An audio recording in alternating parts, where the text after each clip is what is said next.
Bom, pessoal, bom dia, boa tarde, boa noite para a hora que vocês estão vendo esse vídeo. Vou estar apresentando aqui para vocês o nosso artigo, que é uma abordagem baseada em engenharia de dados para extração, transformação e carregamento de dados de instituições acadêmicas. É, não vai dar para todo mundo participar do vídeo, apenas eu, mas vou apenas para recapitular, fazer um breve sumário do que a gente vai olhar, o propósito, por que a gente está fazendo isso, quem que são esses dados que a gente está querendo conectar e o que são dados conectados, que eles são estranhos também, mostrando qual a arquitetura que a gente usou para fazer isso, definindo um pouco melhor a nossa estratégia, como que a gente colocou ela em prática, mostrar para vocês algumas descobertas do que a gente conseguiu fazer e aí um arcabouço um pouco maior de conclusões. Tá bom? Então, primeiro, né, o propósito, né? Por que usar engenharia de dados e qual é a relação dela? Então, nós somos discentes e docentes da Universidade Federal do Maranhão. Nessa universidade, ela é uma instituição por si só. Ela possui, além de docentes, também possui discentes. Consequentemente, ela oferta cursos e esses cursos estão disponíveis em cada unidade. Querendo ou não, todas esses recursos eles são relacionados à Universidade Federal do Maranhão, mas também são relacionados à Federal do Rio Grande do Norte, assim como à Federal do Ceará.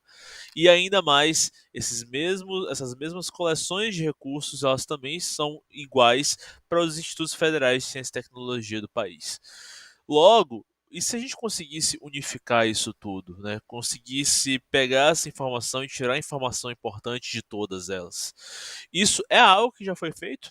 Foi o trabalho publicado pelo Sérgio Matheus Micael Ed José, lá em meados de 2018, falando sobre conectar esses dados e pegar essas informações que são públicas hoje e trazer essas informações para um mundo onde a gente consiga relacionar esses dados de todas essas diversas instituições. Só que isso não é uma tarefa muito fácil. Aqui, o DB Academic, que foi da onde surgiu a ideia desse artigo, ele abraçou 25 instituições no seu estudo. Só que no nosso país hoje a gente tem 108 instituições de ensino público e ensino superior. E com isso vem a engenharia de dados. A engenharia de dados nós é do que uma disciplina de concentrar e organizar a transformação, a coleta e a análise de dados com uma forma da gente conseguir ter uma visão muito mais geral do que a gente está colecionando de dados e, consequentemente, essa gerada de informação que a gente consegue obter é muito mais acertada. Recapitulando um pouco, ali é onde a gente está hoje, onde o artigo se propõe a estar. Só que antes disso tinha algumas coisas. Em 2018 foi a primeira ideia no artigo e no trabalho de conclusão de curso do Micael Lopes da Silva, abrir esses dados públicos da Universidade Federal do Maranhão. Depois a gente colocou isso no simpósio e transformou essa solução para algo como se fosse semi-automático. Ainda não era automático, era muita coisa vinha a linha de comando, muita coisa ainda do jeito que se fazia, não se fazia de uma forma prática. Depois disso, veio de fato o DB Academic, que pegou essa solução semiautomática e deixou ela disponível, transformou aquilo num portal. Logo depois disso, aqui a gente se insere essa abordagem um pouco mais automática e um pouco mais generalizada e escalável de processo de transformação de dados públicos em dados conectados. Mas também, né, importante, o que são esses dados, por que eles são públicos, por que eles são abertos hoje, mas por que eles ainda são estranhos. O ponto é de que os dados conectados eles é uma evolução do conceito de dados abertos. Dados abertos é, ou seja, tudo aquilo que é público, aquilo que é disponível, que foi um conceito criado lá em 2010 por Tim Berners-Lee, mas não é só um conceito, e sim um conjunto de boas práticas que visam levar a publicação de dados e interligação desses conjuntos de dados de uma forma global, onde a gente poderia ter no final do dia uma web de dados onde todos os dados se conectariam. Essa era a ideia do Berners-Lee. Só que todo dado conectado ele precisa ter algumas coisas. Tem que ter um recurso de identificação. Esse recurso deve ser um único dado, o dado. Ele tem que usar HTTP URIs, ou seja, endereços onde eu possa ter um dado e eu possa encontrar ele em toda a internet. Ao realizar uma busca por algum endereço, eu tenho que ter informações úteis, ou seja, que eu consiga utilizá-las de alguma forma, e eu sempre tenho que incluir conexões para outras URIs para, consequentemente, o dado ele ser conectado. Então, levando um pouco mais adiante essa conversa, o que a gente fez para transformar isso em um processo escalável? A gente usou ferramentas dentro de uma arquitetura. Então, a ideia de que todas essas instituições possuem a mesma quantidade de diferentes recursos, ou seja, cursos, unidades, discentes, docentes e a própria instituição, a gente consegue pegar isso e generalizar um pouco mais. Ou seja, a gente precisaria primeiro planejar o processo de ELT, que vem do inglês Extract, Load, Transform, ou seja, extraímos o dado, carregamos ele para uma fonte intermediária e transformamos ele para depois publicar. E o desafio era deixar isso de maneira geral, assim como selecionar as camadas de armazenamento onde que a gente iria guardar esse dado, tanto intermediário quanto final. Definir o gerenciador de fluxo de trabalho, ou seja, precisaríamos definir alguma coisa que conseguisse lidar com esses processos, o processo de extração, transformação e os seguintes, mapear quais seriam essas diferenças, até porque não adianta só ingerir o dado, mas também entende-se que cada um desses dados estariam disponíveis em locais diferentes e, consequentemente, teriam tipos e estariam disponíveis de formas diferentes. Validar se tudo estaria funcionando para os principais recursos de uma universidade, que são os discentes, docentes e cursos. Ou seja, aqui a gente está muito mais propondo uma prova de conceito de que isso pode ser muito mais enaltecido. E, consequentemente, analisar esses resultados obtidos do ponto de vista muito mais estrutural do que do ponto de vista analítico. Consequentemente, a gente usou algumas ferramentas, a principal delas foi o Python. Todos os processos descritos no artigo, tanto de extração, transformação, carregamento, foram feitos utilizando a linguagem de programação Python. Como gerenciador de fluxo de trabalho, a gente usou o Apache Airflow, ele lida muito bem com essas tarefas em larga escala. É uma aplicação que ela está dentro de um container, ou seja, ela pode ser escalável tanto verticalmente como horizontalmente. Como camada intermediária, como a gente falou ali, a gente tem o MongoDB. E ele funciona muito bem em dois casos. Primeiro, que a gente consegue deixar um arquivo só de configuração para toda essa infraestrutura dentro dele, para ser consumido pelo Airflow, e também consegue evoluir o esquema de qualquer uma das, vamos chamar aqui, das coleções. Quando eu falar coleções, entendam como uma coleção de discentes, uma coleção de docentes e discentes e de cursos para cada instituição. A gente consegue evoluir, ou seja, à medida que alguma coisa muda, a gente consegue atualizar o modelo de uma forma muito mais fácil. A gente usou a biblioteca Pandas para lidar com as transformações de tipo e adição de algumas coisas novas, caso sejam necessárias. A Simpot, que é uma biblioteca de mapeamento de dados do JSON para o modelo Turtle, ou seja, usando o modelo de dados RDF, o Simpot ele possibilita de uma forma declarativa transformarmos um arquivo JSON em um arquivo Turtle dos padrões do RDF. E por final, nossas plataformas de consumo de publicação que podem ser, além, lógico, de salvar os dados transformados em dados locais, também disponibilizamos eles no final na plataforma DataWorld e, consequentemente, caso seja necessário, a gente poderia disponibilizar eles no Google Drive. Mas falando um pouco mais sobre a arquitetura, aqui é um pouco da arquitetura de como isso funciona hoje. Então, temos todas as universidades que podemos fazer a consulta, analisamos todas as 108 universidades. Dentro disso, a gente tem um único código, uma única função que gera DAGs dinâmicas. Dentro do artigo a gente consegue entender mais um pouco sobre o que são as DAGs e como elas funcionam. E esse arquivo de DAGs dinâmicas é baseado em um arquivo só de leitura, que a gente vai chamar aqui de read config. É o arquivo onde todas as configurações que o Airflow precisa para rodar, consequentemente, para cada instituição, a gente vai ter a coleção que vai ser extraída. No caso de exemplo aqui, uma UFMA da vida teria discentes, docentes e cursos dentro, e estes recursos estariam de fato colocados nesse arquivo de configuração. Até porque isso vai levar não só à criação dinâmica das DAGs, mas também à criação dinâmica das coleções, onde, independente se eu vou ter a UFMA como instituição, eu posso ter apenas cursos ou eu posso ter apenas discentes para ela. Não necessariamente eu vou ter todas para todas as universidades. E as tasks dinâmicas também criam as etapas do processo de extração, que são as etapas aqui apresentadas. Todos esses processos dentro de uma DAG são criados dinamicamente pela função de criação dinâmica de tasks, baseados em qual recurso eu vou estar consumindo, seja docentes, discentes ou cursos nesse caso. Mas qual foi a estratégia utilizada para a gente conseguir fazer isso? Nem tudo é igual, a gente entende que são muitas instituições de ensino diferentes e, consequentemente, essas instituições elas operam e foram criadas de modo diferente. Então a gente tem dois problemas principais. Primeiro, que algumas instituições disponibilizam esses dados via API e algumas instituições disponibilizam esses dados apenas sobre arquivos brutos. Arquivos esses que podem ser CSV, podem ser arquivos JSON, podem ser arquivos até XML. Dito isso, a gente teve a ideia de transformar esses caras em dois consumers distintos, até porque eram as únicas duas formas de acúmulo de arquivos que a gente podia ter. Um consumidor de arquivo e um consumidor de SECAM.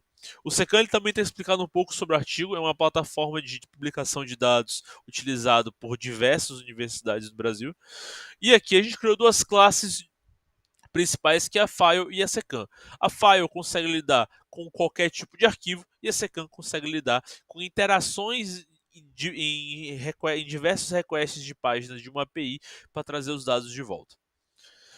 O primeiro desafio, na verdade, era conseguir lidar com algumas coisas que faltavam. Tanto nas APIs, como vocês podem ver do lado esquerdo, eu não vou querer pegar um psicólogo, eu quero pegar apenas os professores, ou seja, os docentes, porque algumas universidades não disponibilizam apenas os docentes, mas todos os servidores.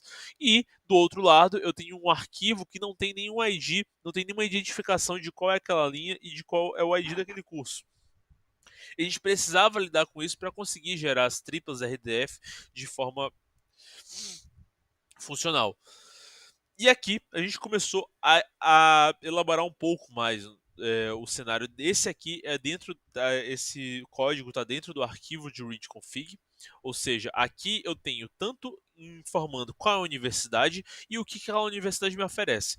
Para fazer a extração de tudo isso, a gente optou por, dado as coleções que iríamos criar, eu tenho a mesma sequência de task para todas as coleções. Independente se ela é docente, discente ou curso, eu vou ter a extração, vou ter a transformação, vou ter, consequentemente, a conversão para o RDF, para um arquivo no modelo RDF, e vou ter a publicação desses dados. Então as tarefas são mesmo independente da coleção que eu vou estar tentando acessar.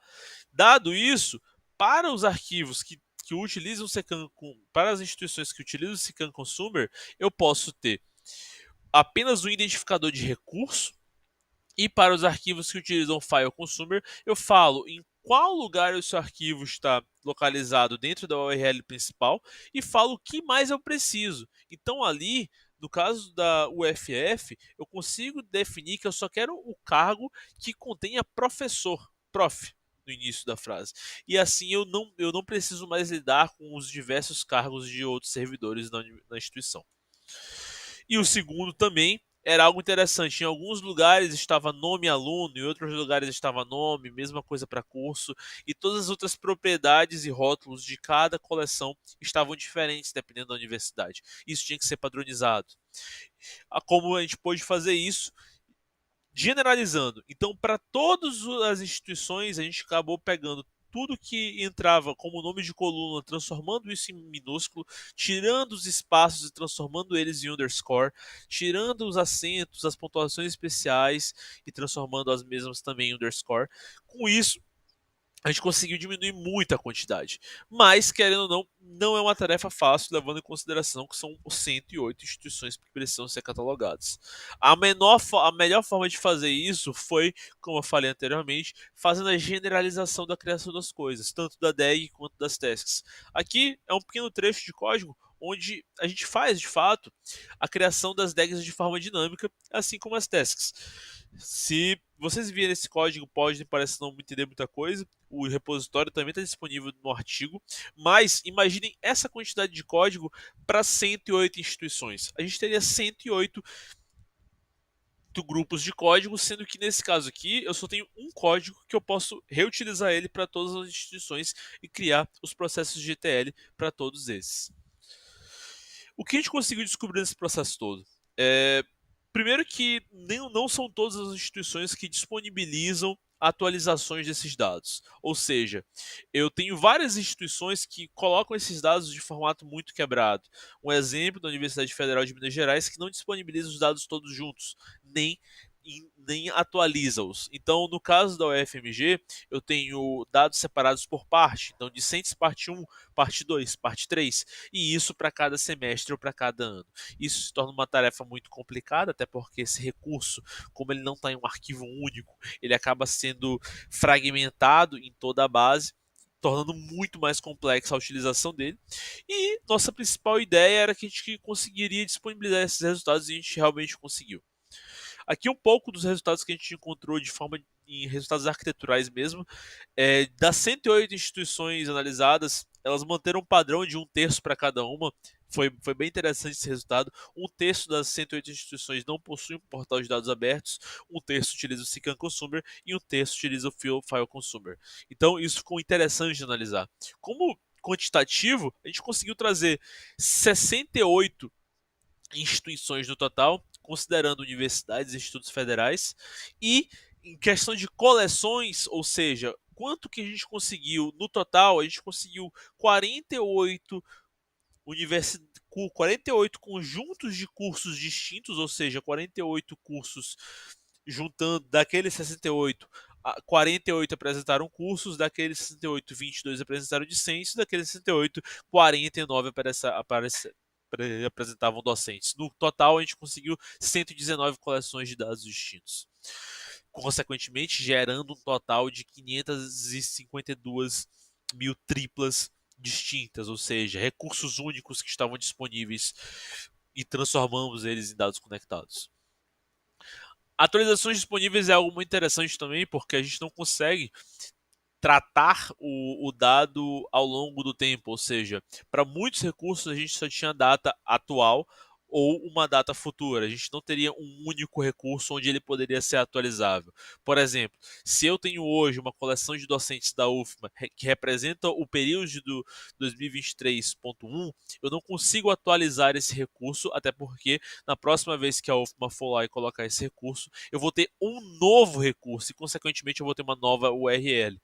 Isso impossibilita o trabalho de atualização, até porque todas essas etapas no processo desse fluxo de trabalho, elas podem ser executadas cronologicamente e automaticamente. Então isso me tira a possibilidade de atualizar o dado. Consequentemente, a tripla e consequentemente o dado conectado.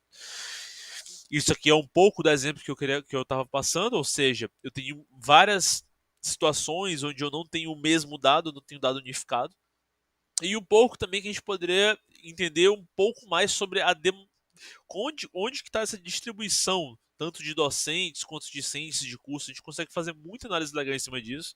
Lembrando que esse não é o foco do trabalho é propor a arquitetura, mas a gente consegue ver como Minas Gerais, até porque ser um estado grande e tem uma relevância acadêmica, tem o maior número de docentes, consequentemente a região sudeste levada por Minas Gerais, muito provavelmente consegue ser a região com maior docentes, mas logo em seguida a gente tem a nossa região Nordeste, consequentemente também pela variedade de estados que tem, a gente tem muitos docentes por estado.